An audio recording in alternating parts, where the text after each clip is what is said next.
because you are constantly reaching in the dark. Every day you think about her. Where can she be? Is she free? Is she alive? We have also worked with external investigative teams from Israel. There has never been any evidence pointing to an attack by a wild animal. In that case, you would find blood traces. You would find signs of a struggle. Sudden గా ఒక మనిషి మాయమవుతే ఏమవుతుంది? ఒక రోజు వెతుకుతారు, ఒక వారం వెతుకుతారు, మహా అయితే ఒక నెల, తర్వాత ఏదో ఒక ఆధారం దొరుకుతుంది.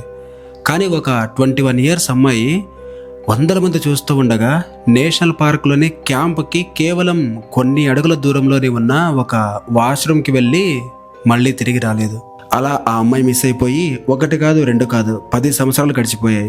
ఆఫ్రికా పోలీసులు, డచ్ ఇంటెలిజెన్స్, ప్రైవేట్ డిటెక్టివ్స్ ఎవ్వరూ ఒక్క క్లూ కూడా కనిపెట్టలేకపోయారు. కనీసం ఆమె డెడ్ బాడీ కూడా దొరకలేదు. అసలు ఆ రోజు ఉగాండాలో ఆ దట్టమైన అడవిలో ఏం జరిగింది? ఆ చీకట్లో ఆమెని ఏవైనా క్రూర జంతువులు లాక్కెళ్ళాయా, లేదా మనుషులే జంతువుల కంటే క్రూరంగా ప్రవర్తించారా? ఈ కేసులో దొరికిన ఆధారాలు చూస్తే మీ మైండ్ బ్లాంక్ అయిపోతుంది. ఎందుకంటే ఇందులో దొరికిన ప్రతి క్లూ ఇంకొక 100 అనుమానాలకి దారి తీస్తుంది. ఈరోజు మనం మాట్లాడుకోబోయే mystery the disappearance of Sofia Kostius. ఈ వీడియోని ఎండ్ వరకు చూడండి, ఎందుకంటే ఇందులో ఉన్న ట్విస్ట్లు ఏ థ్రిల్లర్ మూవీకి తక్కువ కాదు.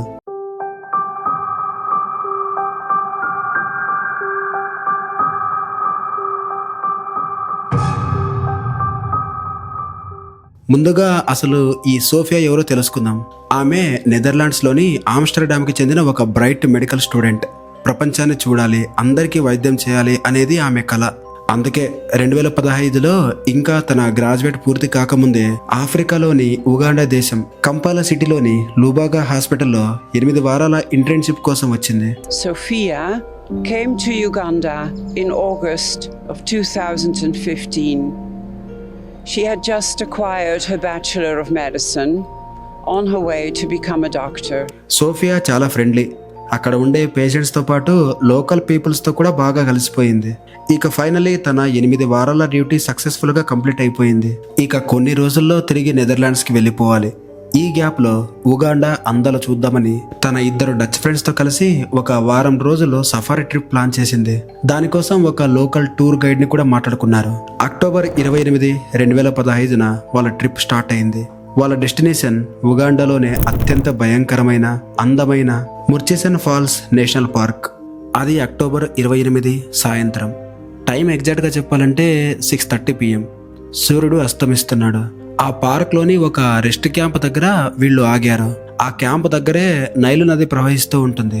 అప్పుడు సోఫియా వాళ్ళ ఫ్రెండ్స్తో నేను వాష్రూమ్కి వెళ్ళొస్తాను అని చెప్పింది. ఆ వాష్రూమ్ ఆ క్యాంప్కి కేవలం కొన్ని మీటర్ల దూరంలోనే ఉంటుంది. అలా ఆమె వాష్రూమ్కి వెళ్ళి 10 నిమిషాలు అయింది, రాలేదు. 15 నిమిషాలు అయింది, ఇంకా రాలేదు. అలా చీకటి పడిపోయింది. ఇక వాళ్ళ ఫ్రెండ్స్కి ఏమో భయం స్టార్ట్ అయింది. వాళ్ళు వెంటనే ఆ వాష్రూమ్కి వెళ్ళి చూస్తే అక్కడ ఎవ్వరూ లేరు. ఇక వెంటనే వాళ్ళు లోకల్ గైడ్కి, అక్కడ ఉండే పార్క్ రేంజర్స్కి ఇన్ఫార్మ్ చేశారు. ఒక పక్క నైలు నది, ఇంకో పక్క దట్టమైన అడవి. ఆ రోజు రాత్రి 7:30 వరకు టార్చ్ లైట్స్ వేసుకుని చుట్టూ వెతికారు. ఆ అడవిలో ఏ ఒక్క చిన్న శబ్దం వినిపించినా ఉలిక్కి పడే పరిస్థితి. కానీ సోఫియా జాడ మాత్రం తెలియలేదు. ఒకసారి ఊహించుకోండి, మనం మన ఫ్రెండ్స్తో కలిసి ఒక ట్రిప్కి వెళ్ళాం.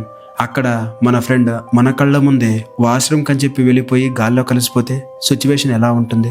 మరుసటి రోజు మార్నింగ్ ఉగాండా పోలీసులు స్నీఫర్ డాగ్స్, సర్చ్ హెలికాప్టర్లు రంగంలోకి దిగాయి. నైలు నది ఒడ్డున దట్టమైన పొదల్లో వెతకడం మొదలుపెట్టారు. అప్పుడు వాళ్ళకి కొన్ని ఆధారాలు దొరికాయి.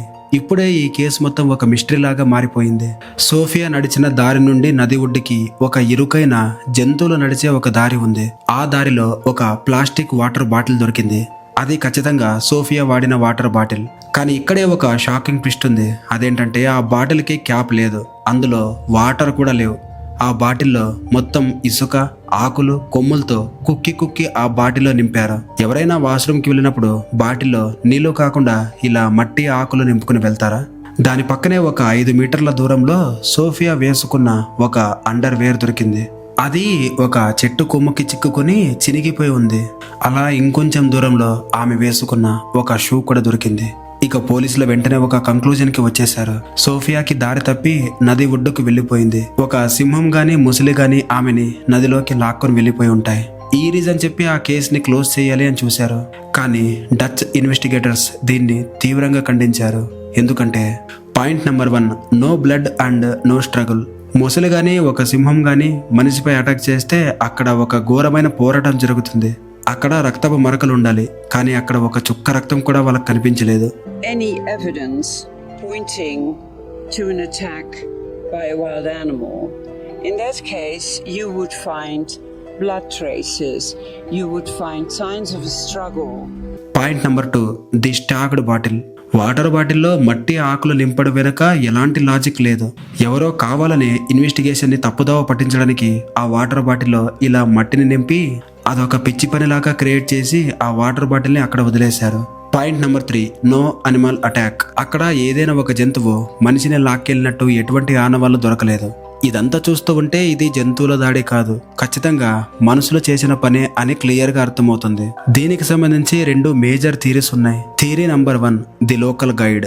ఆమెని తీసుకెళ్లిన లోకల్ గైడ్ మరియు పార్క్ రేంజర్స్ ప్లాన్ చేసి సోఫియాని కిడ్నాప్ చేసి ఉండొచ్చు. ఆ తర్వాత అది అనిమల్ అటాక్ లా కవర్ చేయడానికి కొన్ని తప్పుడు ఆధారాలు సృష్టించి ఉండవచ్చు. ఉగాండా పోలీసుల దర్యాప్తు కూడా చాలా నిర్లక్ష్యంగా ఉంది. ఆ క్యాంపులో ఉన్న వాళ్ళందరినీ కేవలం వాళ్ళు సరిగ్గా ఇంట్రాగేట్ కూడా చేయలేదు. What is clear is that a proper investigation did not take place at the time. Theory 2, mental break down. Sophia medical records ప్రకారం ఆమెకి బైపోలర్ డిజార్డర్ ఉంది. అంటే కొన్నిసార్లు ఆమెకి విపరీతమైన కోపం, భయం లేదా పానిక్ అటాక్స్ వస్తాయి. కొంతమంది ఏమంటున్నారంటే ఆ రోజు రాత్రి ఆమెకి ఆ డిసీజ్ వల్ల పానిక్ అటాక్ వచ్చి భయంతో అడవిలోకి పరిగెత్తుండొచ్చు అంటున్నారు. ఇంకొంతమంది ఏమంటున్నారంటే అలా పరిగెత్తింది అనుకుందాం, 10 సంవత్సరాలు అయినా కూడా ఒక్క అస్థిపంజరం కూడా బయటపడకుండా ఉండడం ఏంటి? ఇదే ఇక్కడ మెయిన్ పాయింట్. ఇక తన కూతురు తిరిగి వస్తుందని చెప్పి ఆ తల్లిదండ్రులు ఎదురు చూడని రోజు లేదు. వాళ్ళు తమ ఆస్తులు అమ్మి మరీ ఉగాండాకి వెళ్లారు. ప్రైవేట్ డిటెక్టివ్స్ ని పెట్టుకున్నారు. ఫైండ్ సోఫియా అనే ఒక ఫౌండేషన్ ని పెట్టి ఎవరైనా ఆమె గురించి సమాచారం ఇస్తే 10,000 యూరోలు రివార్డుగా ఇస్తాం అని ప్రకటించారు. కానీ ఎలాంటి ఫలితం లేదు. ఈ రోజు కూడా ఆమె మిస్సింగ్ ఫైల్ అలా ఓపెన్ చేసే ఉంది. అసలు సోఫియాకి ఏమైంది? పోలీసులు కావాలనే ఎవరినో రక్షించడానికి ఇలా కేసుని పక్కదోవ పట్టిస్తున్నారా? మీ అనాలిసిస్ ప్రకారం అసలు ఏం జరుగుతుందో కామెంట్లో చెప్పండి.